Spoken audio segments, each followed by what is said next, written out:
पिता की आंखों में आंसू थे। उन्होंने कीटनाशक की एक बोतल बेटे के शरीर के पास छिड़क दी ताकि उसके शरीर को चट्टान के नीचे सुरक्षित रखा जा सके। सबको लगा कि इतनी ऊंची चट्टान से गिरने पर उसकी मौत हो चुकी होगी, लेकिन जैसे ही वे चलने लगे एक गिद्ध ने खून की गंध सूंघ ली और बेटे की ओर उड़ गया। गिद्ध ने सामने पड़े लड़के को काट लिया, लेकिन जैसे ही दर्द हुआ लड़का जाग गया।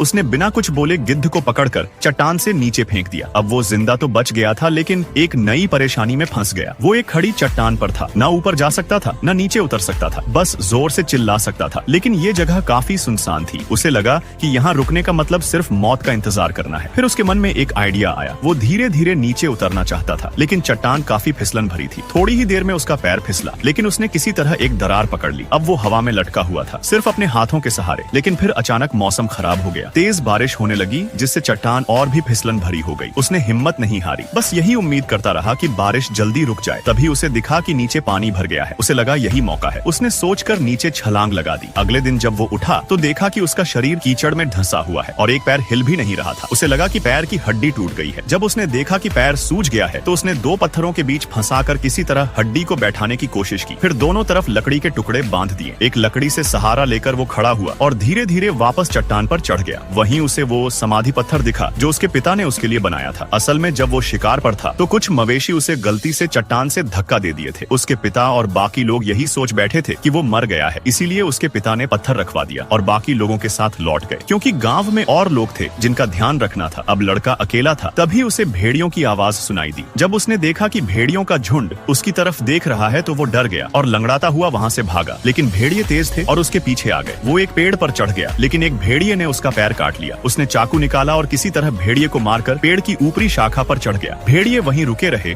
और नीचे से उसे देखते रहे। अगली सुबह वो सब चले गए थे, बस एक घायल भेड़िया वहीं पड़ा था। लड़का पहले उसे मारना चाहता था, लेकिन भेड़िए की हालत देखकर उसे दया आ गई। उसे लगा कि जैसे उसके कबीले ने उसे छोड़ा, वैसे ही शायद इस भेड़िए को भी छोड़ दिया गया होगा। फिर उसने भेड़िए का मुंह बांधा और नदी पर ले जाकर उसका घाव साफ किया। तभी उसे लगा कि बाकी भेड़िए भी आसपास हैं, इसलिए वो भेड़िए को लेकर एक गुफा में छिप गया। अगली सुबह जब वो उठा तो देखा कि भेड़िए ने खुद से रस्सी खोल दी है, लेकिन लड़का भागा नहीं बल्कि उसके लिए पानी ले आया। लड़के ने उसे कुछ कीड़े खाने को दिए और कुछ समय बाद उन्हें एक खरगोश दिखा। दोनों ने खरगोश मिलकर पकड़ा। लड़के ने लकड़ियों को रगड़कर आग जलाई और खरगोश भून लिया और मांस खाने लगा। भेड़िया भी भूखा था, लेकिन लड़के ने कहा कि अगर मांस चाहिए तो बात माननी होगी। भेड़िया चुपचाप सिर झुकाकर बैठ गया। लड़के ने उसे भी खाना दिया। इसके बाद लड़के ने उसे एक नाम दिया, अल्फा। अब दोनों साथ चलने लगे। अल्फा की वजह से उन्हें शिकार में मदद मिलने लगी। रात को दोनों एक दूसरे के पास सोते थे ताकि ठंड से बच सकें। धीरे धीरे उनका रिश्ता अच्छा हो गया। लड़के ने कभी सोचा भी नहीं था कि एक भेड़िया उसका साथी बन जाएगा। और फिर पार्ट 2 के लिए वीडियो को लाइक करें।